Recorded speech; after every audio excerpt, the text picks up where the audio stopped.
Төтенше жағдайлар департаментінің ақпаратына сәйкес, осы су айдындарындағы жаппай демалуға арналған орындар қауіпсіздік қағидаларының талаптарына барлық жерде сәйкес келе бермейді. Демек, осы демалушылардың қауіпсіз демалуына жағдай толық емес деген сөз кей жерлерде.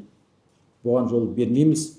Барлық көрсетілген демалыс орындарын қысқа мерзімде қауіпсіздік талаптарына толық сәйкестендіру қажет.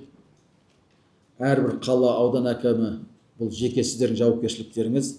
Тағы бір маңызды мәселе, егер адам тыйым салынған жерлерге барып жатса, олар демек сол халық арасында, көпшілік арасында сұранысқа ие деген жерлер ғой. Біз тек тыйым салып қойдық, шомылуға тыйым деген, оны адамдар тоқтатпайды ғой.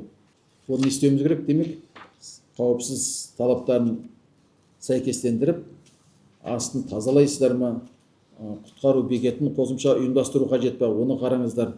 Қажетті инфрақұрылымды орнатып, азаматтардың бір сөзбен айтқанда қауіпсіз демалуына барлық жағдай жасауымыз керек. Өмір бойы КНМ жағажайы тыйым салынған жер, бірақ қаланың жартысы сонда бар суға түсіп жүрді. Былтыр жағажай орнаттық, адамдар түсіп жатыр. Бұл тыйым салып, біз өз тұрғындармен өзіміз күресіп, оларды қудалағаннан пайда жоқ қой. Раз адамдар барып жатыр ма, демек сол жерге көпшіліктің қызығатын орны деп қарап, жағдай жасау керек. Барлығында машина жоқ қой, Сібей көлдеріне, Бұқтырмаға баратын. Сондықтан басқа қай жерлерде тағы да суға түсіп жатыр, суға түсіп жүр. Соны қараңыздар.